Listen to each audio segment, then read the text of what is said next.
आज का जो हमारा टॉपिक है वो मेडिकल एंड सर्जिकल एसेप्सिस है, जो कि इस आपके माइक्रोबायोलॉजी का थर्ड चैप्टर है। ठीक है, बीच में भी एक चैप्टर है, वो हमने ऑलरेडी उसमें कुछ चीज़ें पढ़ी हुई है और कुछ जो नहीं पढ़ी वो भी हम डिस्कस कर लेंगे। लेकिन आज का जो है वो थर्ड चैप्टर है, मेडिकल एंड सर्जिकल एसेप्सिस। अच्छा, चलो, इसमें जो सबसे पहले ऑब्जेक्टिव्स है वो है एसेप्सिस। इसमें बहुत सारी चीज़ें ऐसी होंगी क्योंकि हम फर्स्ट डे वो हमने पढ़ी थी। ठीक है, और बहुत सारी चीज़ें आपको ऑलरेडी क्लियर होंगी, तो उन चीज़ों पे हम ज़्यादा टाइम नहीं लेंगे जो भी आपको नहीं आ रहा होगा। और इसमें स्पेशली ऐसी चीज़ें हैं जो कि काफ़ी ज़्यादा हेल्पफुल है और पेपर में डेफिनेटली आते हैं, क्योंकि जब हमने पेपर दिया था तो इसी तरह की चीज़ें उसमें बहुत सारी आ गई थी, एसेप्सिस और सर्जिकल एसेप्सिस और ये बहुत सारी चीज़ें। ठीक है, तो ये हम इसमें डिस्कस करेंगे। सबसे पहले कुछ टर्म्स हैं। ठीक है, टर्म्स में एसेप्सिस है। एसेप्सिस का मतलब होता है एब्सेंस ऑफ जर्म्स और माइक्रो ऑर्गेनिजम्स। मैंने आपको पहले दिन दो चीज़ें बताई थी, एक है सेप्सिस, एक है एसेप्सिस। मैंने आपको बताया था कि जिस भी चीज़ के साथ हम ए लगाते हैं उसका मतलब नो हो जाता है। ठीक है, और अगर उसके साथ ए नहीं है तो मतलब उस चीज़ में वो मसला है। अगर सेप्सिस है तो इसका मतलब होगा कि मतलब वो चीज़ गंदी है। उसमें एसेप्सिस का मैंने आपको ऑलरेडी बताया हुआ है। एसेप्सिस का मतलब होता है जब हम इसके साथ ए लगाते हैं, ठीक है, तो इसका मतलब होता है एब्सेंट या फिर नो, उस मतलब हम नेगेटिव मीनिंग में लेते हैं। ठीक है, इसको अगर हम इससे ए हटाएं और सिर्फ सेप्सिस देखें तो सेप्सिस का मतलब होता है कि किसी चीज़ पे माइक्रो ऑर्गेनिज़म या बैक्टीरिया मौजूद है और वो ख़राब है, उसमें गंदगी है। अगर हमने इसको एसेप्सिस कर लिया तो अब वो साफ़ है, उस पर कोई माइक्रो ऑर्गेनिज़म जर्म्स वगैरह नहीं है। ठीक है, तो एसेप्सिस का मतलब होता है एब्सेंस ऑफ जर्म्स और माइक्रो ऑर्गेनिज़म। ये जो मैं आपको बता रहा हूँ ना, ये आपको याद नहीं करना पड़ेगा, सिंपल आप ए को आपने नोट करना है। ये सिर्फ इसमें नहीं है, किसी भी वर्ड के साथ ए और ये सारी चीज़ें आती हैं, अगर हम ए लगाते हैं तो उसका मीनिंग ही चेंज हो जाता है। इंग्लिश में आपने पढ़ा होगा। हम मेडिकल एसेप्सिस की बात करें तो इसमें लिखा हुआ है technique or procedure which reduces the number of microorganism and thus prevents the spread of disease. कुछ ऐसी चीज़ें या कुछ ऐसे टेक्निक्स, ऐसे तरीक़ेकार हम इस्तेमाल करते हैं जिसके ज़रिए हम जो माइक्रो ऑर्गेनिजम्स है या एक बीमारी है उसके फैलाव को रोकते हैं। जैसे कि मैंने आपको चेन ऑफ इन्फेक्शन में बताया था कि हम जो है वो जो नाक, मुंह और हाथ वगैरह है, ये इससे मास्क से कवर करते हैं या फिर हाथ धोते हैं या फिर अपनी सफाई का ख्याल रखते हैं ताकि वो चीज़ फैले ना। ठीक है, तो मेडिकल एसेप्सिस का मतलब ये होगा, जैसे कि एसेप्सिस आएगा तो इसके साथ कोई और वर्ड सर्जिकल, मेडिकल इस तरह कुछ नहीं लिखा हुआ। ठीक है, तो मेडिकल जब आएगा तो मेडिकल में फिर हम सिर्फ और सिर्फ मेडिकल फील्ड की बात करेंगे। इसी तरह एसेप्सिस आएगा तो एसेप्सिस में कोई आम चीज़ें, फॉर एग्जांपल मेरे पास ग्लास है, ठीक है, अगर ये बिल्कुल साफ़ है तो मैं ये कह सकता हूँ कि ये एसेप्टिक है, लेकिन मैं इसको मेडिकल एसेप्सिस नहीं कह सकता। क्यों नहीं कह सकता? क्योंकि ये इसका मेडिकल से कोई लेना देना नहीं। ठीक है, या ये कोई डिज़ीज़ नहीं है। तो मेडिकल एसेप्सिस का मतलब ये होगा कि डिज़ीज़ रोकने के लिए या फिर किसी माइक्रो ऑर्गेनिज्म के फैलाव को रोकने के लिए हम क्या क्या करते हैं, वो कहलाएगा मेडिकल एसेप्सिस। क्लियर है? अच्छा, सर्जिकल एसेप्सिस। सर्जिकल एसेप्सिस जो है, नाम से ही जाहिर है कि जब हम सर्जरी करने जा रहे हैं किसी पेशेंट की, वैसे ये हमारा काम नहीं है, जो डॉक्टर्स वगैरह होते हैं, सर्जन जो होते हैं उनका काम होता है, लेकिन इसमें नर्स का काम ये है कि जो मरीज़ होगा, जो पेशेंट होगा, उसका सर्जरी से पहले किस तरह की सफाई करनी है, सर्जरी से बाद किस तरह की उसको एसेप्टिक रखना है। ठीक है, और ड्यूरिंग सर्जरी उसको, उसके अर्गन्स को किस तरह साफ़ रखना है ताकि माइक्रो ऑर्गेनिज़म या चूँकि उनकी बॉडी उस टाइम खुली हुई होती है। ठीक है, क्योंकि आप सर्जरी कर रहे हो तो बॉडी खुलती है। ठीक है, तो उस टाइम जो है बैक्टीरिया वगैरह अंदर ना जाए, इसी चीज़ को अब वो क्या क्या करते हैं उस पर हम नहीं जा रहे। हमारा मकसद सिर्फ इतना है कि सर्जिकल एसेप्सिस को समझें। सर्जरी से पहले, सर्जरी के दौरान और सर्जरी के बाद, तीनों टाइम जो है हम ऐसा क्या करते हैं ड्यूरिंग सर्जरी, बिफोर सर्जरी और आफ्टर सर्जरी, के वो सर्जिकल साइट जो है वो बिल्कुल महफूज रहें, बॉडी के अंदर माइक्रो ऑर्गेनिजम्स वगैरह ना जाएं और जो पेशेंट हो वो बिल्कुल महफूज रहे। ठीक है, इसको हम सर्जिकल एसेप्सिस लेंगे। तो मेडिकल एसेप्सिस और सर्जिकल एसेप्सिस जो कि मेन टॉपिक इस चैप्टर का है वो यही है, इन दोनों में फ़र्क यही है कि मेडिकल एसेप्सिस में आप किसी बीमारी को रोकने की कोशिश करेंगे, जबकि सर्जिकल एसेप्सिस में हम कोई सर्जिकल प्रोसेस से पहले, उसके दौरान और उसके बाद किस तरह सफाई का ख्याल करते हैं, पेशेंट को बीमारियों से बचाते हैं, उसके ज़ख़म का ख्याल करते हैं, इसको हम सर्जिकल एसेप्सिस कहते हैं। ठीक है, बैक्टीरिया आ जाए और वो मल्टीप्लिकेशन करना शुरू हो जाए, बॉडी के अंदर फैलना शुरू हो जाए, ठीक है, उसको हम इन्फेक्शन कहते हैं। इस पे हम ऑलरेडी बात कर चुके हैं, तो ज़्यादा इस पर डिटेल में नहीं जा रहे। और अगर आपको कोई मसला है तो फिर आप, या याद नहीं है तो आप बता दीजिए। क्लासिफिकेशन ऑफ पैथोजन का मैंने आपको बता दिया कि था कि जो मुख्तलिफ़ किस्म के माइक्रो ऑर्गेनिज़म होते हैं जो आपको या किसी पेशेंट को बीमार कर सकते हैं, उसको हम कहते हैं पैथोजन। ठीक है, bacteria, virus, fungi, protozoa, rickettsia, helminths, mycoplasma, ये सारे जो है माइक्रो ऑर्गेनिजम्स हैं। ठीक है, और फिर अपने अपने उनका अपनी अपनी क्लास अलग है, अपने अपने उसके नाम है, लेकिन सबको मिला के हम जो है वो पैथोजेंस कहते हैं। जैसे कि इंसान है तो इंसान में फिर डिफरेंट कैटेगरीज है, बच्चे हैं, छोटे हैं, बड़े हैं, मेल है, फीमेल है, ठीक है, लेकिन सबको हम मिला के इंसान कहते हैं। इसी तरह ये पैथोजेंस है, तो पैथोजेंस को सब कलेक्टिवली हम कहते हैं, फिर उनके नाम और उनके क्लासेस डिफरेंट है।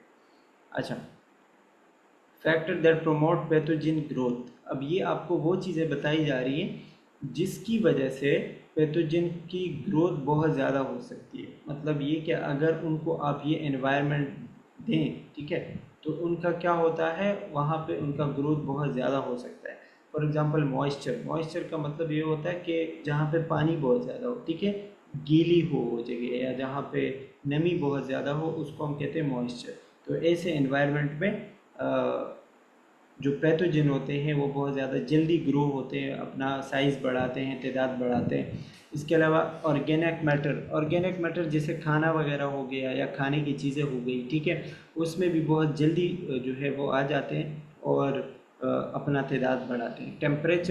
टेम्परेचर उनके बॉडी के लिए जो सूटेबल टेम्परेचर है, जैसे बहुत ज़्यादा हाई टेम्परेचर में वो नहीं रह सकते, या बहुत ज़्यादा कम टेम्परेचर, जो नॉर्मल टेम्परेचर उनके बॉडी के लिए है, अगर हम वो उनको प्रोवाइड करें, जैसे कि किसी को बुखार होता है ना, तो ज़्यादा नहीं, बस नॉर्मली अगर बुखार है 101 102, तो वो जो है मतलब उनके बॉडी में ज़्यादा चांसेस होते हैं कि बैक्टीरिया ग्रो करें या फिर इस तरीके से अपना तादाद बढ़ाएं। ऑक्सीजन मतलब ये कि ज़्यादातर जो बैक्टीरिया होते हैं उसको हम क्या कहते हैं, एरोबिक बैक्टीरिया, या कुछ इसमें नॉन एरोबिक भी होते हैं। एरोबिक का मतलब होता है कि वो बैक्टीरिया जिसको अपनी तादाद बढ़ाने के लिए ऑक्सीजन की ज़रूरत होती है। बैक्टीरिया के अंदर भी टाइप्स होते हैं, ठीक है, और कुछ ऐसे होते हैं जिनको तादाद बढ़ाने के लिए ऑक्सीजन की ज़रूरत नहीं होती। तो ये ऑक्सीजन जो चीज़ है, ठीक है, ये भी हम अगर उनको प्रोवाइड करें, या फिर ऐसी जगह पे बैक्टीरिया है जहाँ ऑक्सीजन की अवेलेबिलिटी बहुत ज़्यादा है, नॉर्मली जो है वो ऑक्सीजन मौजूद है, तो वो क्या कर सकते हैं, वो ग्रो कर सकते हैं। ठीक है, इसके अलावा पीएच आपको पता है कि अगर बहुत ज़्यादा लो हो तो एसिडिक एनवायरनमेंट होता है, बहुत ज़्यादा हाई हो तो बेसिक एनवायरनमेंट होता है। तो कुछ बैक्टीरिया ऐसे होते हैं जो बेसिक एनवायरनमेंट में रहते हैं, कुछ ऐसे होते हैं जो एसिडिक एनवायरनमेंट में रहते हैं, और उसको अगर हम उसके बॉडी के मुताबिक पीएच प्रोवाइड करें तो वो अपना जो तादाद है वो बढ़ा सकते हैं। ये सारी वो 4-5 चीज़ें हैं जिनको अगर एक बैक्टीरिया इस एनवायरनमेंट में आ जाए तो बहुत इजीली वो ग्रो कर सकते हैं। अच्छा, अब ये स्प्रेड ऑफ इन्फेक्शन, ये वही चीज़ें हैं जो कि हमने चेन ऑफ इन्फेक्शन में पढ़ा था कि एक इन्फेक्शन एक बंदे से दूसरे को कैसे लग सकता है। ठीक है, ये जो पीपीटी है बहुत अच्छी पीपीटी है, इसमें आपके तीनों चैप्टर्स तकरीबन कवर है जो भी मैट के हैं, ठीक है, इस एक में, और जो हमने इंट्रोडक्शन वाली पढ़ी थी उसमें, ये 2 पीपीटीज आप पढ़ेंगे मैट के लिए तो तकरीबन आपका सारा पेपर कवर हो जाएगा। ठीक है, और एक चीज़ मैं आपको और बता दूं कि जो भी डाउ की पीपीटीज़ है तो उसमें जितना कंटेंट होता है पेपर उसी में से आता है। अगर आप एक्स्ट्रा चीज़ें देखेंगे तो उसका आपके नॉलेज के लिए तो सही है, आप देखेंगे, आपको अच्छा पता होगा, आपके पास नॉलेज होगा, वो अच्छी बात है। लेकिन जितना पीपीटी में है उतना ही आप देखेंगे, पेपर के लिए जाएंगे, आपका पेपर कवर हो जाएगा। ज़्यादा अपने ऊपर बर्डन नहीं कि ये ऑब्जेक्टिव नहीं है, ये नहीं है, ये वो नहीं है, ठीक है। तो पीपीटी पे गौर करें, पीपीटी में जितनी चीज़ें हैं वो आपके लिए काफ़ी है, ठीक है। इन्फेक्शियस एजेंट्स में आते हैं, ये मैंने आपको चेन में बताया था कि जो चीज़ जो कि आपको बीमार कर सकता है, ठीक है, उसको हम पैथोजेन कहते हैं। या फिर लिखा हुआ है normal flora that become pathogenic. Normal flora का मैंने आपको बता दिया था कि जो बॉडी के अंदर अपने बैक्टीरिया होते हैं जो कि हमें नुकसान नॉर्मली नहीं देते, या बैक्टीरिया भी नहीं है, ऐसे कोई माइक्रो ऑर्गेनिज्म है, लेकिन जब वो पैथोजेनिक बन जाते हैं, जब उनको मौका मिलता है, ठीक है, तो वो क्या करते हैं, बीमारी कॉज करते हैं। जब उनको ऐसा एनवायरनमेंट मिलता है, जिससे पहले हमने बता दिया ना, ये 5 चीज़ें अगर उनको मिल जाती है, मॉइस्चर बहुत ज़्यादा हो जाता है, ऑर्गेनिक मैटर ज़्यादा हो जाता है, टेम्परेचर उनको सूटेबल मिल जाता है, तो वो भी जो है मसले कॉज करना शुरू कर देते हैं। अच्छा, इसके अलावा ये जो रिजर्वाइवर है, ठीक है, रिजर्वाइवर का मतलब where pathogen live and multiply. ये मैंने आपको बता दिया कि जहाँ पे बैक्टीरिया आता है उसी बंदे के बॉडी के अंदर जब वो ग्रो करने लगता है उसको हम कहते हैं रिजर्वाइवर। इस पर हम ऑलरेडी बात कर चुके हैं। मे बी लिविंग, ये चीज़ें जो है ज़्यादातर क्या होती है, लिविंग थिंग चीज़ें होती है। मतलब ऐसा तो नहीं होता ना कि किसी नॉन लिविंग थिंग चीज़ के अंदर बैक्टीरिया आ गई और वो ग्रो करना शुरू हो गई, क्योंकि वहाँ वो ऑलरेडी नॉन लिविंग है, उसको वो एनवायरनमेंट नहीं मिल सकता एक नॉन लिविंग बॉडी के अंदर। तो जो लिविंग चीज़ें होती हैं ये ज़्यादातर रिस्क पे होती हैं, हाई रिस्क पे होती है, ठीक है। इसमें एनिमल्स आते हैं, इंसेक्ट्स आते हैं और ह्यूमंस आते हैं, ठीक है। कुछ ऐसी चीज़ें भी होती हैं जिनके अंदर बैक्टीरिया ग्रो कर जाता है, लाइक फूड, ठीक है, खाना आपने खाया, लोग, लेकिन खाने के अंदर वो ग्रो करेगा, फिर आप खाओगे तो आप बीमार होगे, ठीक है। या फ्लोर्स, मतलब कोई आटा वगैरह है, ठीक है, या फिर इक्विपमेंट जो है, आटा, या फिर घर में वैसे भी गंदगी है, कमरे सही नहीं है, फर्श ख़राब है, ठीक है, तो उनमें भी वो चीज़ें हो सकती। इक्विपमेंट्स, आलात, आलात मतलब हर वो चीज़ जो हमारे डेली यूज़ में है, ग्लास हो गया, कपड़े हो गए, कोई बर्तन वगैरह हो गए जिसमें हम खाना खाते हैं, ठीक है। अगर वो चीज़ें साफ़ नहीं है, उसमें मसला है, तो मतलब रिजर्वायर वो भी बन जाते हैं। कंटामिनेटेड वाटर, गंदा पानी, ठीक है, या पानी जो आपने खुला छोड़ा हुआ है, ठीक है, तो उसमें भी बैक्टीरिया ग्रो कर सकता है और उसमें रिजर्वाइव कर सकता है। फिर इसके अलावा नेक्स्ट जो है पोर्टल ऑफ एग्जिट, ये मैंने आपको बता दिया था, जिस रास्ते के ज़रिए बैक्टीरिया बाहर निकल सकता है वो बॉडी फ्लूइड हो सकता है, कफिंग, स्नीजिंग, डायरिया, या वूंड्स जो खुले हुए होते हैं, ठीक है, या फिर ट्यूब्स, बॉडी के साथ कोई ट्यूब लगा हुआ है, अक्सर एनजी लगाते हैं, नेजोगैस्ट्रिक ट्यूब, जैसे कि सांस लेने के लिए लगाते हैं या खाना देने के लिए ट्यूब वगैरह लगाते हैं, ठीक है, या पढ़ेंगे आगे, तो उसमें जो है वो मतलब उसके ज़रिए बैक्टीरिया बाहर आ सकते हैं। या फिर आईवी लाइंस, किनोला वगैरह लगा होता है ना किसी को, तो उसमें भी आ सकते हैं या जा सकते हैं बॉडी के अंदर। मोड ऑफ ट्रांसमिशन, जब इससे बाहर आ गए तो अब ये एक बंदे से दूसरे को कैसे लगता है वो मैंने आपको बता दिया था कि डायरेक्ट कंटेक्ट, हाथ मिलाया, किसी को टच किया, गले लगाया, ठीक है, ये सारी चीज़ें। या फिर सेक्सुअल कंटैक्ट के ज़रिए। इनडायरेक्ट मतलब ये कि इनडायरेक्ट कि आपने उसको डायरेक्टली हाथ वगैरह नहीं मिलाया, बल्कि उसने आपकी कोई इस्तेमाल की हुई चीज़ इस्तेमाल की, ठीक है। आपने एक गिलास में पानी पिया, वो आया, उसने उसी गिलास में पानी पिया, या कोई बंदा है जो बीमार है, उसने एक बर्तन में खाना खाया तो दूसरे बंदे ने भी उसी में खाना खाया, तो ये मोड ऑफ ट्रांसमिशन होता है। या ड्रॉपलेट, मतलब जो मुंह से पानी वगैरह निकलता है, किसी ने छींका, किसी ने खांसी की, ठीक है, और उसके ड्रॉपलेट्स दूसरे बंदे तक पहुंच गए थ्रू एयर या कंडीशनिंग, स्वीपिंग, जो भी जितने भी चीज़ें होती हैं, ठीक है। एयर कंडीशनिंग मतलब हवा के ज़रिए, या फिर इस तरह पानी वगैरह के ज़रिए भी हो सकता है।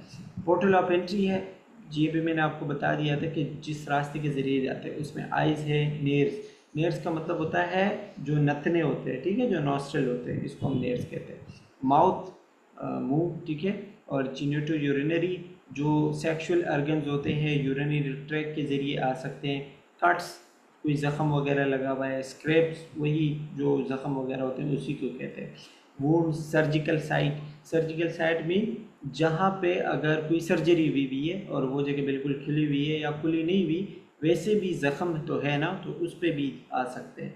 या फिर आईवी लगा हुआ है या ड्रेनेज ट्यूब, वही ट्यूब वगैरह लगे हुए हैं जो मैंने आपको बताया, या किसी बाइट फ्रॉम अ वेक्टर, किसी ऐसे मच्छर, किसी ऐसे एनिमल या किसी ऐसे इंसेक्ट्स ने काट लिया जिसके अंदर वो माइक्रो ऑर्गेनिज्म है, तो उसको हम वेक्टर कहते हैं। तो ये भी एक एंट्री का रास्ता बन जाता है कि इसके ज़रिए आ सकते हैं। अच्छा, इसके अलावा ससेप्टेबल होस्ट मीन जो बंदा ज़्यादा बीमार हो, जो ज़्यादा बीमारी के लिए आसान हो कि उसको आसानी से बीमारी लग सकती है, उसको हम ससेप्टेबल होस्ट कहते हैं। ठीक है, तो जिसका डिफेंस मैकेनिज़्म सही ना हो, आज फिर हम इम्यूनिटी पढ़ने वाले थे लेकिन हमने ये पढ़ लिया, चले कोई बात नहीं, वो हम नेक्स्ट पढ़ेंगे तो आपको इम्यूनिटी का क्लियर हो जाएगा। वो इस पूरे माइक्रोबायोलॉजी में सबसे इंटरेस्टिंग और सबसे बड़ा चैप्टर है जो कि बहुत ज़्यादा इम्पोर्टेंट है। ठीक है, इम्यूनिटी में आपके कुछ 10-15 MCQs बनेंगे आपके फाइनल टर्म, जो कि बहुत ही ज़बरदस्त टॉपिक है, बहुत ही अच्छा सब्जेक्ट है। खैर चैप्टर है, सॉरी, वो हम नेक्स्ट कभी पढ़ेंगे। इसमें ससेप्टेबल होस्ट में जो है वायरलेंस मीन्स कि वो जो माइक्रोब वगैरह है उसमें बीमार करने की ताकत कितनी है। अगर कोई बंदा ऐसा है जिसका इम्यून सिस्टम बहुत ज़्यादा स्ट्रॉन्ग है, अच्छा इम्यून सिस्टम है, ठीक है, लेकिन जो बैक्टीरिया आ रहा है वो भी बहुत स्ट्रांग है और वो आपके इम्यून सिस्टम पे भारी पड़ जाता है तो आप बीमार होंगे। ठीक है, तो मतलब उसका वायरलेंस जो है वो काफ़ी ज़्यादा है, काफ़ी स्ट्रांग है। वायरलेंस हम किसको कहेंगे? द पावर ऑफ बैक्टीरिया और micro organism to cause disease in your body. ठीक है, मतलब ये कि उसके पास जितना पावर है या उसकी जितनी ताकत है कि वो आपको बीमार कर सके, उस ताकत की वजह से उसको हम क्या कहते हैं? वायरलेंस कहते हैं। या फिर या तो ये चीज़ होगी जिसकी वजह से एक बंदा बीमार हो सकता है। दूसरी चीज़ ये कि बहुत ज़्यादा है बैक्टीरिया, कोई एक आध बैक्टीरिया हो, 10-12 हो, शायद उससे आप बीमार ना हो, लेकिन बहुत ज़्यादा आ गए, बहुत ज़्यादा बैक्टीरिया आ गए हैं तो उससे डेफिनेटली हो सकता है, चांसेस बहुत ज़्यादा है कि वो बंदा बीमार है। ठीक है, इसके अलावा होस्ट डिफेंस जो बंदा है, जो मरीज़ है, उसका defence mechanism, immune system weak है तो वो भी बहुत ज़्यादा रिस्क पे होता है। ये आपको वही बताया गया है जो चेन ऑफ इन्फेक्शन है, जिसमें जर्म्स मतलब जो एजेंट होते हैं, बैक्टीरिया, वायरस, पैरासाइट। ठीक है, अच्छा, फिर इसमें जो है वियर जर्म्स लिव कहाँ कहाँ, पीपल, एनिमल, रेप्टाइल, डॉग वगैरह सब कुछ इसमें लिखा हुआ है। Bile and food, soil, water इसमें होते हैं। ये वही आपको चेन बताया गया है। ठीक है, थोड़ा सा डायग्रामेटिकली बताया गया है तो ये आप पढ़ लीजिएगा, आपको अच्छे समझ आएगा। अब हम आते हैं स्टेजेस ऑफ इन्फेक्शन पे। ये भी हम डिस्कस कर चुके हैं पहले, लेकिन मैं आपको बता देता हूँ। मतलब एक इन्फेक्शन के होने से लेके वापस ठीक होने तक कुछ टर्म्स जिस हम इस्तेमाल करते हैं। ठीक है, वो क्या क्या है? इंक्यूबेशन पीरियड कौन सा है? वो पीरियड जहाँ पे बॉडी के अंदर बैक्टीरिया जाता है लेकिन अभी वो ग्रो करने लगता है, अभी बंदा बीमार नहीं हुआ, उसको हम क्या कहते हैं? Incubation period. ठीक है, स्टार्ट से लेके बीमारी कॉज होने तक, साइन सिम्टम आने तक क्या कहते हैं? Incubation period. दूसरा क्या है? प्रोड्रोमल वो पीरियड होता है जिसमें बंदे के बॉडी के अंदर साइन सिम्टम आने लग जाते हैं। जैसे कि उस दिन भी मैंने आपको बताया था, अगर 2-3 दिन पहले बैक्टीरिया आया तो ज़रूरी नहीं है कि उसी दिन आप बीमार होंगे। ऐसा होगा कि पहले वो ग्रो करने लगेगा, अपना साइज़ बढ़ाएगा, जब आपके बॉडी को वो अपने काबू में ले लेगा उसके बाद वो अपना काम शुरू करेगा, फिर आप बीमार होंगे। ठीक है, तो प्रोड्रोमल में क्या होता है कि जब पहले साइन सिम्टम आने लगते हैं उसको हम प्रोड्रोमल कहते हैं। उसके बाद जो स्टेज आता है वो है एलनेस मीन्स कि अभी आप बीमार है। एक बंदा है वो इंक्यूबेशन से गुजर गया, फिर प्रोड्रोमल से गुजर गया, अब वो एलनेस में है। एलनेस मीन्स कि अब वो बीमार है। ठीक है, डिक्लाइन, बीमारी के बाद क्या आता है? बीमारी के बाद बंदा सही हो जाता है कुछ 2-3 दिन बाद। ठीक है, तो वो क्या होता है? डिक्लाइन मीन्स के किसी चीज़ का कम होना। बंदा क्यों सही हो जाता है? क्योंकि आपने दवाई खा ली, मेडिसिन वगैरह खा लिया। ठीक है, तो क्या होगा कि जो पैथोजेंस वगैरह है उनकी तादाद कम होने लग जाएगी, इसको हम कहते हैं डिक्लाइन। तो ये डिफरेंट स्टेजेस है, ठीक है। इसके बाद है कन्वेलिसिन। कन्वेलिसिन जो है या कन्वल्सिन भी हम इसको कहते हैं, ये वापस जो टिश्यू वगैरह जो सेल डैमेज हुए हुए हैं वो वापस आते हैं, वापस बंदा रिटर्न टू हेल्थ हो जाता है। तो ये कुछ 4-5 जो है इसके स्टेजेस है। पहले इंक्यूबेशन पीरियड जिसमें बैक्टीरिया ग्रो करने लगता है, फिर प्रोड्रोमल जिसमें पहले साइन सिम्टम आते हैं, फिर इलनेस जिसमें बंदा पूरा बीमार हो जाता है, ठीक है, और डॉक्टर के पास जाते हो, आपको दवाई वगैरह देते हैं, मेडिसिन देते हैं। फिर नंबर 4 आप सही होने लगते हो, ठीक है, डिक्लाइन, पैथोजन की कमी आती है। Number 5 convulsion. कन्वल्सन या कन्वलिसिन जो है उसमें आपके टिश्यू रिपेयर होते हैं, वापस आप बिल्कुल ठीक हो जाते हो। तो ये स्टार्ट से लेके वापस बीमार होने से लेके वापस सही होने तक का जो प्रोसेस है, ये 5 उसके स्टेजेस है, ठीक है। अच्छा, अब हम इन्फेक्शन को क्लासिफाई करते हैं। क्लासिफाई मतलब कि कहाँ कहाँ पे जो है वो इन्फेक्शन होगा, तो उसको हम क्या नाम देंगे। लोकल, अगर हम कहेंगे कि लोकल इन्फेक्शन है, लोकल इन्फेक्शन मतलब कि बॉडी के किसी खास पार्ट में है, लिमिटेड, जैसे मेरे हाथ पे इन्फेक्शन है ये लोकल होगा, या मेरे गले में इन्फेक्शन है ये लोकल होगा, या यूरिनरी ट्रैक में इन्फेक्शन है ये लोकल है, मतलब पूरी बॉडी में नहीं फैला हुआ एक ही जगह पे, उसको हम क्या कहेंगे, लोकल, ठीक है। दूसरा है सिस्टमिक। सिस्टमिक या फिर हम इसको सिस्टमेटिक भी कहते हैं। सिस्टमिक मीन्स पूरे सिस्टम में फैला हुआ है, ब्लड में फैला हुआ है, ठीक है, या आपकी बॉडी के पूरे ऑर्गन्स को वो डिस्टर्ब कर रहा है, वो ब्लड के ज़रिए या फिर लिम्फ फ्लूइड जो होता है उसके ज़रिए फैल सकता है, ठीक है। तो ये क्या कहलाएगा, systemic. Systemic means all in your system, कि पूरे सिस्टम में है, पूरी सर बॉडी में है। जी जी जी। सर समझ में नहीं आया, आवाज पूरी करती हूँ। आवाज़ कट रही है, कहाँ, कौन सा समझ नहीं सर आएगा। पूरी कट रही, सेकंड असिस्ट में है कि क्या है? सिस्टमिक, ये सेकंड वाला सर। सिस्टमिक ना, जी जी सर। जी देखें, जी सर। लोकल में मैंने आपको बताया कि लोकल वो इन्फेक्शन होता है जो किसी एक जगह पे है, ठीक है, वो लोकल कहलाएगा।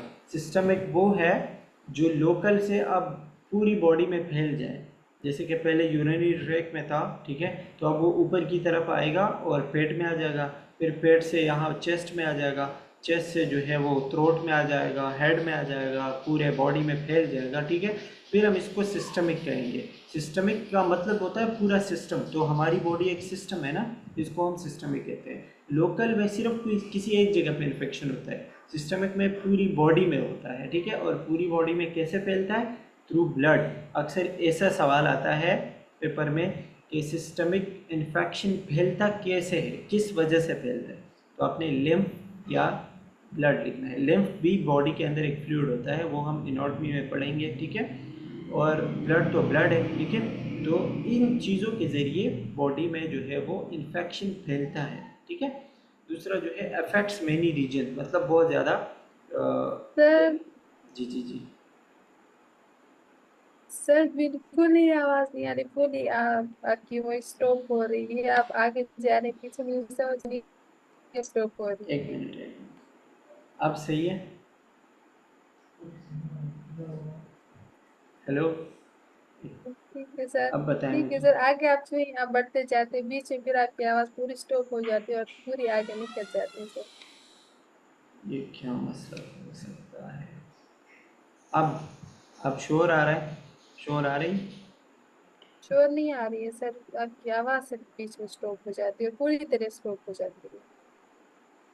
ये पता नहीं यार, अभी तक तो ठीक है। क्या नेट का मसला है सर? शायद इंटरनेट का होगा, पता नहीं आज इंटरनेट को क्या हुआ है। जी सर। पहले जो हमने क्लासेस ली है उसमें तो आवाज़ सही आ रही थी ना। जी सर, आवाज सही आती है, आज थोड़ा सा मतलब आपकी आवाज पूरी रुक रही है और पूरी रुक के आप आगे स्लाइड करने कर देते हैं, लेकिन बीच में मैं रह जाती हूँ आगे, ठीक है, एक मिनट की आवाज में, पूरी स्टॉप हो जाती है मैं ये और है, पीछे फिर स्प्रिंग की आवाज जैसी आती है तो। मैं ये हैंड फ्री चेंज कर देता हूँ, एक मिनट, शायद इसका मसला।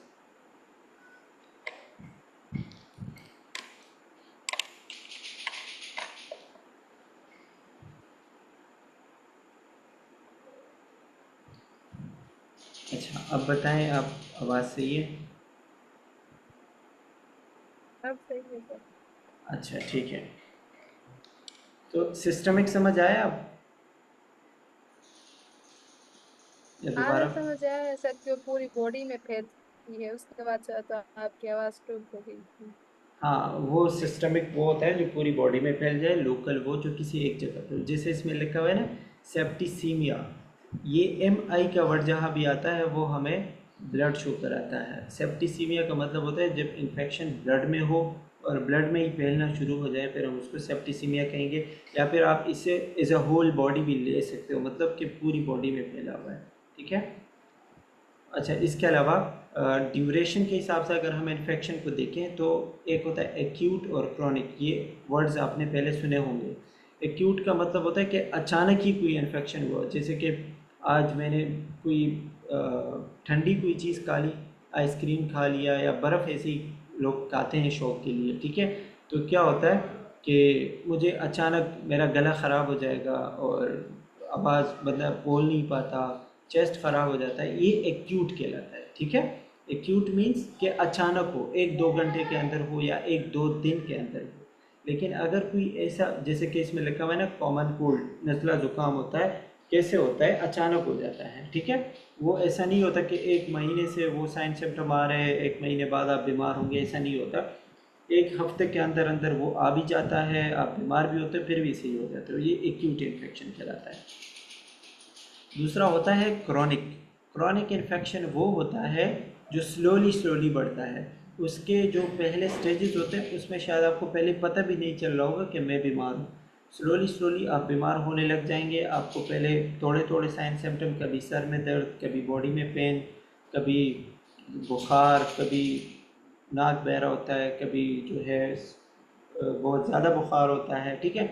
ये जो है कोई ख़ास आपको नहीं पता चल रहा होगा, लेकिन जैसे जैसे ये चीज़ें वक्त चलता जाता है, ठीक है, तो ये चीज़ें बढ़ती हैं और स्लोली स्लोली ये इसमें बहुत ज़्यादा टाइम लगता है। जैसे इसमें लिखा हुआ है लॉन्ग ड्यूरेशन, लॉन्ग ड्यूरेशन के इसमें टाइम बहुत ज़्यादा लगता है, ठीक है। अच्छा, जैसे कि किसी बंदे को ब्लड प्रेशर की बीमारी हो, वो उसका ब्लड प्रेशर हाई रहता है, अब ये कोई 1-2 दिन में नहीं होता, ये बहुत टाइम से बॉडी में ये चीज़ होती है। या किसी को डायबिटीज़ है, शुगर की बीमारी जिसको हम कहते हैं, ठीक है। तो डायबिटीज़ क्या होता है, ये 1-2 दिन में नहीं बल्कि पूरा बहुत ज़्यादा टाइम, 1-2 साल या फिर 3-4 साल इसको लगते हैं बॉडी में, ये बहुत ज़्यादा टाइम तक होता है। ऐसा भी नहीं होता कि कोई बंदा शुगर का मरीज़ है तो आज वो है और कल नहीं है, ठीक है, या कल उसका शुगर ख़त्म हो गया, वो फिर रहता है। तो इस तरह के इन्फेक्शन, इस तरह की बीमारी को हम क्रॉनिक कहते हैं, ठीक है। अच्छा, इसके अलावा है लेटेंट। लेटेंट का मतलब होता है infection present with no visible symptom, body के अंदर इन्फेक्शन बीमारी तो है लेकिन उसके कोई ख़ास साइन सिम्टम नहीं है, जैसे कि एड्स की बीमारी होती है, ठीक है। एड्स की बीमारी तभी बंदे को पता चलता है जब वो अपने लास्ट स्टेज पे पहुंच चुकी होती है। या कैंसर, कैंसर भी बंदे को पहले पहले नहीं पता चलता, जब वो बहुत ज़्यादा फैल जाता है बॉडी में और बहुत ज़्यादा तकलीफ शुरू हो जाती है तो ही बंदे को जाके आखिर में पता चल जाता है कि हाँ अभी तो कैंसर है मुझे। तो ये जो इन्फेक्शंस इस तरीके से होते हैं इसको हम लेटेंट कहते हैं, लेटेंट इन्फेक्शन। लेटेंट इन्फेक्शन कौन से होंगे, जिस बॉडी में तो मौजूद है लेकिन उसके साइन सिम्टम नहीं है, कहीं बाद में जाके पता चलेगा, ठीक है, क्लियर है। अच्छा, next one is local. Local वही है कि कोई ख़ास डिफाइंड एरिया है, लिमिटेड एरिया है, वहाँ पे इन्फ्लेमेशन है, redness, warm, swelling, tenderness. Tenderness mean सख्ती होती है ना, वो जगह थोड़ी सी सख्त हो जाती है। और सिस्टमिक भी बता दिया, पूरे बॉडी में फैल जाए, ठीक है। जैसे कि फ़ीवर हो गया, फ़ीवर बुखार है तो मतलब पूरी बॉडी में कोई इन्फेक्शन है। या एनोरेक्सिया, एनोरेक्सिया का मतलब होता है भूख का न लगना या कुछ ना खा पाना, ठीक है। बंदे को भूख नहीं लगती या भूख लगी हुई है, ऐसे ही खाना नहीं खा पा रहा, दिल नहीं कर रहा, ठीक है, इसको हम कहते हैं एनोरेक्सिया। ये भी किसी न किसी बीमारी, किसी इन्फेक्शन की वजह से होता है। और लिम्फ नोड स्वेलिंग, हमारे जो यहाँ पे टॉन्सिल वगैरह होते हैं, ठीक है, यहाँ पे ये जो है लिम्फ नोड इसको कहते हैं, तो ये स्वेल हो जाते हैं, बड़े हो जाते हैं, ठीक है। फिर बंदा खाता भी है तो वो खाना अंदर की तरफ नहीं जाता क्योंकि ये जगह बंद है, स्वेल हुई भी है, तो इसको हम लिम्फ नोड स्वेलिंग कहते हैं। ये पूरे सिस्टमेटिक इन्फेक्शन की वजह से होता है। अच्छा, इसके अलावा है इन्फ्लेमेटरी रिस्पॉन्स स्टेजेस। मतलब ऐसे कि कुछ स्टेजेस होते हैं इन्फ्लेमेशन के, ठीक है, जिसमें वास्कुलर आता है। Vascular mean arteriole dilate, WBC blood and WBC go to area. जैसे कि इन्फ्लेमेशन होता है, ठीक है, तो क्या होता है कि वहाँ पे जो ब्लड वेसल है वो डायलेट हो जाते हैं। डायलेट क्यों हो जाते हैं? ताकि जो WBCs है, ब्लड है, वो उस जगह पे ज़्यादा हो। जब वो ज़्यादा होंगे तो वहाँ पे रेडनेस आ जाएगी, वहाँ पे जो है वो जगह थोड़ी सी स्वेल हो जाएगी, फूल जाएगी, ठीक है। ये किस वजह से होता है? ये इन्फ्लेमेशन का पहला स्टेज होता है कि जब किसी को इन्फ्लेमेशन होता है। और इन्फ्लेमेशन मैंने आपको बताया था कि बॉडी का डिफेंसिव प्रोसेस, कि अब बॉडी अपना काम कर रही है इन्फेक्शन के ख़िलाफ़। तो इसमें क्या होगा? सबसे पहली चीज़, जो रगें हैं खून की, ठीक है, वो डायलेट हो जाएंगी क्योंकि ब्लड ने ज़्यादा आना है, WBC वगैरह आएंगे, वहाँ पे रेडनेस होगी और गर्म आपको फील होगी, ठीक है। इसके बाद इन्फ्लेमेशन शुरू हो जाएगा। इन्फ्लेमेशन में जो टिश्यू है जहाँ पे इन्फेक्शन हुआ हुआ है वो डेड हो जाएंगे, ख़राब हो जाएंगे। किस वजह से? क्योंकि इन्फ्लेमेशन के दौरान बॉडी के अंदर दो किस्म के हार्मोन रिलीज़ होते हैं या एक केमिकल रिलीज़ होता है, ठीक है। उसको हम कहते हैं हिस्टामिन या प्रोस्टाग्लैंडिन। हिस्टामिन जो है ज़्यादातर एलर्जी की, जैसे किसी को एलर्जी है, एलर्जी हुआ तो फिर ये हिस्टामिन रिलीज़ होता है। प्रोस्टाग्लैंडिन दर्द के टाइम रिलीज़ होता है, ठीक है। ये चीज़ें, ये केमिकल के जो नाम है याद रखने। अक्सर इस तरीके से सवालात पूछे जाते हैं कि ड्यूरिंग इन्फ्लेमेशन कौन से केमिकल बॉडी के अंदर बढ़ जाते हैं। वो है हिस्टामिन और प्रोस्टाग्लैंडिन, ठीक है। ये दो नाम आपने याद रखने। फिर चलाओ ब्लड वेसल परमिबिलिटी। अच्छा, फिर ये जो ब्लड वेसल होते हैं, जो मैंने आपको बताया कि इनका साइज़ बढ़ जाता है, तो क्यों बढ़ जाते हैं? क्योंकि अभी उस जगह पे इन्फ्लेमेशन होना है। जब इन्फ्लेमेशन होगा तो उससे क्या होगा कि वो जगह स्वेल हो जाएगी।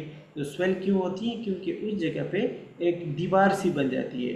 दीवार का फ़ायदा ये होता है कि वो जगह जो कचरा वगैरह होता है वो बाहर की तरफ बॉडी फेंकने की कोशिश कर रही होती है, तो एक ब्लॉकिंग बीच में आ जाती है, ठीक है। तो ये क्या होता है? इन्फ्लेमेशन। इन्फ्लेमेशन में जो इम्पॉर्टेंट चीज़ है वो है हिस्टामिन और प्रोस्टाग्लैंडिन, पेपर के हवाले से, ठीक है। Next one, phagocytosis. फेगोसाइटोसिस का मतलब होगा, असल में ये दो वर्ड से, ठीक है। एक जो है फेगो। फेगो का मतलब है खाना, ईटिंग, ठीक है। और साइटोसिस मीन्स सेल्स। तो इसको आप कह सकते हैं ईटिंग ऑफ सेल्स, सेल्स का खा जाना। अब सेल्स के खाने का मतलब क्या होता है? सेल्स के खाने का मतलब ये है कि जो इन्फ्लेमेटरी सेल्स है, इन्फेक्शन वगैरह है जो बाहर से आए हुए हैं, ठीक है, उनको बॉडी का जो इम्यून सिस्टम है, स्पेशली जो WBCs है, WBC मतलब वाइट ब्लड सेल होते हैं, वो इम्यून सिस्टम में बहुत बड़ा रोल का अदा करते हैं, ठीक है। तो ये आ जाते हैं और जो बैक्टीरिया है, जो ख़राब सेल्स है, उनको खाते हैं, खाने लग जाते हैं, ठीक है। अब ये जो खाने का अमल है, ताकि वो बॉडी से एक साइड पे हो, बॉडी डिस्टर्ब ना हो, ठीक है, इस खाने के अमल को हम कहते हैं फेगोसाइटोसिस। फेगोसाइटोसिस का मतलब क्या होगा? जो ख़राब चीज़ें हैं, बॉडी के कुछ सेल आके उसको खा जाते हैं। स्पेशली कौन से सेल होते हैं? WBCs। WBCs आके उनको खा जाते हैं। इस अमल को हम कहते हैं फेगोसाइटोसिस। जब वो खा जाते हैं तो उस जगह पे पस सा बन जाता है ना, जिसको हम पीप कहते हैं। तो वो पीप बन जाता है, फिर वो बॉडी से बाहर निकल जाता है। ये बॉडी का इम्यून सिस्टम का जो है वो प्रोसेस होता है। उसके बाद वो ज़ख़म जो है वो भरना शुरू हो जाता है और हीलिंग हो जाती है, ठीक है। फेगोसाइटोसिस समझ आए? मुझे बताएं। जी सर, समझ में आया। अच्छा, ठीक है। Next one is nosocomial infection. Nosocomial infection मैंने आपको बता दिया था, मुझे बताएं क्या चीज़ होती है नोज़ोकोमियल इन्फेक्शन। शाबाश, जल्दी बताएं, शाबाश। अच्छा, ये 8 मिनट ना इस मीटिंग में रह गए, शायद ये फिर बंद हो जाएगा, मैं आपको दोबारा लिंक भेजूँगा। चले बताएं जल्दी जल्दी। याद है नोज़ोकोमियल इन्फेक्शन? नहीं याद? अच्छा ठीक है, मुझे चल गया पता। नोज़ोकोमियल इन्फेक्शन का मतलब होता है हर वो इन्फेक्शन जो हॉस्पिटल से लगता है, ठीक है। एक बंदा हॉस्पिटल आता जाता रहता है, तो हॉस्पिटल में बहुत सारे बैक्टीरिया वगैरह होते हैं, माहौल ख़राब होता है क्योंकि ऑलरेडी बीमारियां बहुत ज़्यादा है और सफाई का ख्याल नहीं रखता कोई। तो क्या होता है, जो वहाँ से इन्फेक्शन लगते हैं उसको हम नोज़ोकोमियल इन्फेक्शन लगते हैं कहते हैं, ठीक है। इसमें लिखा है exogenous nosocomial infection, pathogen acquired from health care environment. मतलब जो हेल्थ केयर एनवायरनमेंट होता है, हॉस्पिटल वगैरह, वहाँ से कोई इन्फेक्शन लग जाए उसको हम एक्सोजेनस नोज़ोकोमियल कहेंगे। एंडोजेनस नोज़ोकोमियल इन्फेक्शन क्या होगा, अगर ये लिखा हुआ है normal flora multiply and cause infection as a result of treatment, कि आपने एक ट्रीटमेंट ली, आप कोई ट्रीटमेंट कर रहे हैं हॉस्पिटल में, और आपके बॉडी का जो नॉर्मल फ्लोरा है ज़्यादा मेडिसिन का आने की वजह से या फिर मेडिसिन के किसी साइड इफ़ेक्ट की वजह से नॉर्मल फ्लोरा को मौका मिल जाता है कि वो आपको बीमार करे, ठीक है। ड्यूरिंग ट्रीटमेंट आप कोई दूसरी बीमारी का इलाज कर रहे हैं उस वक्त, ठीक है, तो उसको हम एंडोजेनस नोज़ोकोमियल इन्फेक्शन कहेंगे। एक्सोजेनस जो किसी बाहर इन्वायरमेंट से मिले, एंडोजेनस जो अपने बैक्टीरिया आपको बीमार करे किसी इलाज के दौरान, ठीक है। एक्सो और एंडो से याद रखें, एक्सो का मतलब होता है आउट, बाहर की तरफ, एंडो का मतलब होता है अंदर, तो अंदर में नॉर्मल फ्लोरा आएगा कि बॉडी के अपने कुछ चीज़ें हैं। एक्सोजेनस जो बाहर से आए हुए हो, ठीक है। अच्छा, इसके अलावा है आइट्रोजेनिक। आइट्रोजेनिक जो किसी प्रोसीजर से हो, प्रोसीजर मीन्स कोई भी अमल जो कि एक नर्स कर रहा है, डॉक्टर कर रहा है, जैसे लोग कैथेटर पास करते हैं, ठीक है, जो फोले होते हैं, फोले इंसर्शन करते हैं, कोई नर्स है जो किसी बंदे को फोले यूरिनरी ट्रैक्ट इन्फेक्शन के वो कर रहे होते हैं, ठीक है, कैथेटर पास कर रहे हैं। अब कैथेटर जो है वो आर्गन में इंसर्ट किया जाता है, वो कैथेटर की वजह से अगर कोई इन्फेक्शन हो जाए, क्योंकि वो पूरा बॉडी के अंदर जा रहा है, मसला हो सकता है, ठीक है, उसी की वजह से अगर कोई इन्फेक्शन हो जाए उसको हम हाइड्रोजेनिक कहते हैं। लेकिन ये सिर्फ कैथेटर नहीं है, कभी कभी नाक में जो ट्यूब डालते हैं, ठीक है, वो भी एक प्रोसीजर है, या मुंह के अंदर एक ट्यूब डालते हैं, या फिर वैसे ही कोई केनोला वगैरह पास कर रहे हैं, या फिर किसी को स्टिचेस लगा रहे हैं, ठीक है, उसी चीज़ की वजह से अगर कोई इन्फेक्शन हो जाता है। इन्फेक्शन क्यों होगा, क्योंकि हमने सफाई का ख्याल नहीं रखा, या फिर ऐसे ही हमारे हाथ गंदे, ठीक है, तो ये होगा। तो इसकी वजह से क्या होता है, हाइड्रोजेनिक, इस तरीके के इन्फेक्शन को, ये अल्फाज याद रखने वाले हैं। एक्सोजेनस का मैंने आपको बता दिया कि जो नॉर्मल फ्लोरा की वजह से नहीं होता, जो बाहर की वजह से होता है, और एंडोजेनस जो अंदर की वजह से होता है, ठीक है। यूटीआई का मैंने क्या बताया, causes of नोज़ोकोमियल infection. Nosocomial infection के वजूहात क्या है। यूटीआई मतलब यूरिनरी ट्रैक्ट इन्फेक्शन, ठीक है। तो यूरिनरी ट्रैक्ट में अगर इंसर्शन है, मतलब कैथेटर पास कर रहे हैं, वो हो सकता है, या फिर जो ड्रेनेज सिस्टम है, जो अक्सर यूरिन बैग लगा होता है ना, तो वो गंदा है, वो ट्यूब बहुत ज़्यादा गंदा है, तो उसकी वजह से हो सकता है। या फिर अपनी सफाई का ख्याल नहीं रख पाता जो मरीज़ है, तो उसकी वजह से भी यूरिनरी ट्रैक्ट इन्फेक्शन हो सकता है। या फिर सर्जिकल साइट है, सर्जिकल साइट जहाँ पे सर्जरी हुई है, तो अगर कोई नर्स आके गंदे हाथ से उस चीज़ को टच कर रहा है, या कोई डॉक्टर आके उसको किसी भी तरीके से टच करता है, तो उस जगह पे मज़ीद इन्फेक्शन बढ़ जाएगा, ठीक है। अच्छा, URI जो है upper respiratory infection, upper respiratory track infection, जो ये नाक और गले का जो इन्फेक्शन होता है, इसको हम कहते हैं अपर रिस्पायरेटरी ट्रैक इन्फेक्शन, ठीक है। ये किस वजह से होगा, कोई बंदा है सिगरेट पी रहा है, ठीक है, या फिर कोई ट्यूब वगैरह डाला हुआ है, ठीक है, या लोग नाक से भी अक्सर नशा वगैरह करते हैं, तो उन चीज़ों की वजह, या हाथ वगैरह गंदे हैं, ऐसे मुंह पे लगा लेते हैं, बैक्टीरिया अंदर चला जाता है, ये अपर रिस्पायरेटरी ट्रैक इन्फेक्शन है। आईवी जो है, आईवी का मैंने आपको बताया, आईवी लगाया, जो किनोला या ऐसी किसी को इंजेक्शन लगा रहे हैं और सफाई का ख्याल नहीं रखते, तो उसकी वजह से ये भी एक कॉज हो सकता है। या फिर जो मल्टीपल केयर गिवर होते हैं, मल्टीपल केयर गिवर मीन्स कि बहुत ज़्यादा लोग हैं, बहुत ज़्यादा नर्सेज है, कभी एक आता है, कभी दूसरा आता है, कभी तीसरा आता है, और मरीज़ पे अपना वो कर रहे होते हैं, ठीक है। तो अब उसमें से कोई एक आध ऐसा होगा जो कि सफाई का ख्याल रख रहा होगा। अब अगर किसी मरीज़ के पास 10-12 बंदे आ रहे हैं, तो फिर ज़ाहिरी बात है कोई ना कोई एक तो उसके हाथ गंदे होंगे, सारे तो साफ़ नहीं होंगे, तो ये भी एक वजह हो सकती है, ठीक है। इसके अलावा antibiotic choices and over use, बहुत ज़्यादा एंटीबायोटिक यूज़ करते हैं, या फिर ऐसे अक्सर होते हैं जो कि एंटीबायोटिक रिएक्शन कर जाते हैं बॉडी के ऊपर, ठीक है। तो उसकी वजह से भी होते हैं, या बहुत ज़्यादा ओवर यूज़ करते हैं। ओवर यूज़ मीन्स कि जितना इस्तेमाल नहीं करना चाहिए और आप उसको बहुत ज़्यादा इस्तेमाल करते हैं, ठीक है। इसके अलावा मेडिकल एंड सर्जिकल एसेप्सिस जो मैं कहना आपको बता दिया कि मेडिकली कोई आप जो है कोई काम कर रहे हैं या किसी सर्जरी के दौरान आप सफाई का ख्याल नहीं रखते, तो ये सारे रीज़न्स हो सकते हैं। अब ये बता रहे हैं कि who is at risk for nosocomial infection, किसको बहुत ज़्यादा ख़तरा हो सकता है, किसको बहुत ज़्यादा मसले हो सकता है नोज़ोकोमियल इन्फेक्शन के, ठीक है। वो है एज, कोई बहुत ज़्यादा यंग है, यंग मीन्स छोटा, ठीक है। यहाँ वेरी यंग लिखा हुआ है मतलब छोटे बच्चे, ठीक है, या वेरी ओल्ड, ऐसे लोगों को इन्फेक्शन लगने के ख़तरात बहुत ज़्यादा होते हैं, क्योंकि ऑलरेडी उनका इम्यून सिस्टम, उनकी बॉडी बहुत ज़्यादा वीक होती है, तो मसले होते हैं। इसके अलावा पुअर न्यूट्रिशनल स्टेटस, कोई खाना अच्छे से नहीं खा रहा, खाना ख़राब है, गंदा खाना खाता है, उसको भी बहुत ज़्यादा चांसेस होते हैं। Existing comorbid condition, comorbid condition means कि ऑलरेडी उसको कोई दूसरी बीमारी है, तो उसको और इन्फेक्शन और बीमारियां लगने के चांसेस बहुत ज़्यादा हो सकते हैं। क्रॉनिक इलनेस है जो मैंने आपको बताया, ठीक है। कीमो मीन्स कोई कैंसर वगैरह है और ऑलरेडी केमिकल वगैरह या कीमोथेरेपी यूज़ करते हैं। कीमोथेरेपी कैंसर का इलाज होता है, ठीक है। रेडिएशन, किसी ऐसी जगह पे काम कर रहे हैं जहाँ पे रेज बहुत ज़्यादा होते हैं, केमिकली रेज पड़ते हैं बॉडी के ऊपर, तो भी इन्फेक्शन के ख़तरे बहुत ज़्यादा होते हैं। या कोई कोई ऐसे क्लाइंट होते हैं जो कि इन्वेसिव प्रोसीजर, इन्वेसिव का मतलब होता है हर वो चीज़ जो बॉडी के अंदर जा रही होती है, लाइक कैथेटर फॉले जो मैंने आपको बताया, या आईवी लाइन या ट्यूब, ठीक है।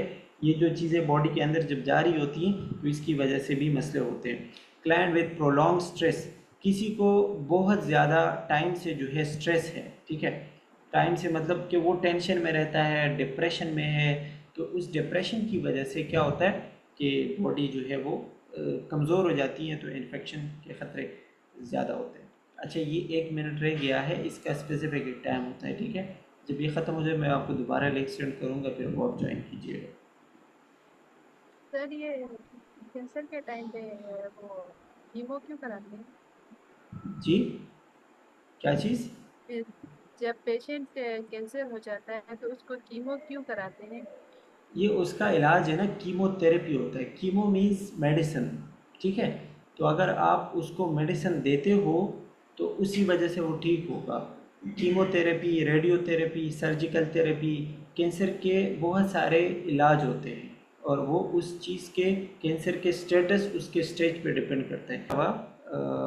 अच्छा, टेक्निक के बाद standard precaution, standard precaution and protective barrier, मतलब प्रोटेक्टिव बैरियर मीन्स कि आप वो जो टोपी पहनते हैं, ग्लव्स पहनते हैं, मास्क लगाते हैं, गाउन, ठीक है, प्रोटेक्टिव, तो आप अपना भी प्रोटेक्शन का ख्याल रखेंगे कि मरीज़ और आपके दरमियान एक बैरियर हो, एक रुकावट हो, ठीक है, पैथोजन ना आने जाने के लिए। ग्लव्स चेंज करने, हैंड वॉश, और जो शार्प चीज़ें होती हैं नुकीली, ठीक है, जैसे नीडल है या इस तरह का कोई, तो वो आपने डिस्कार्ड करने हैं, मतलब ख़त्म करने हैं, उस जगह पे नहीं रहने देना। और अगर कोई स्किन में ब्रेक है, ज़ाहिरी बात आप सर्जरी करोगे तो वो जो ब्रेक आएगा, जो ज़ख़म आएगा, उसको आपने कवर करना है, ख़याल रखना है। अच्छा, इसमें भी वही बताया कि मेडिकल एसेप्सिस में आप 15 सेकंड से 2 मिनट तक आप हाथ धोओगे, सर्जिकल एसेप्सिस में आप 2 मिनट से 6 मिनट तक धोओगे, ठीक है। और स्टेराइल फील्ड और वही सारी चीज़ें जो कि आपने बताई मैंने, उनका ख्याल रखोगे। CDC गाइडलाइन अभी वही है कि जो सेंट्रल चीज़ें हैं, जो केयर यूनिट होती हैं, जो स्टैंडर्ड प्रिकॉशन होती हैं, वो आप यूज़ करो कि बॉडी फ्लूइड के लिए स्किन पे कोई अटैक ना हो, ठीक है। म्यूकस मेम्ब्रेन का आपने ख्याल रखना है, ग्लव्स वो आपने ख़त्म करनी है।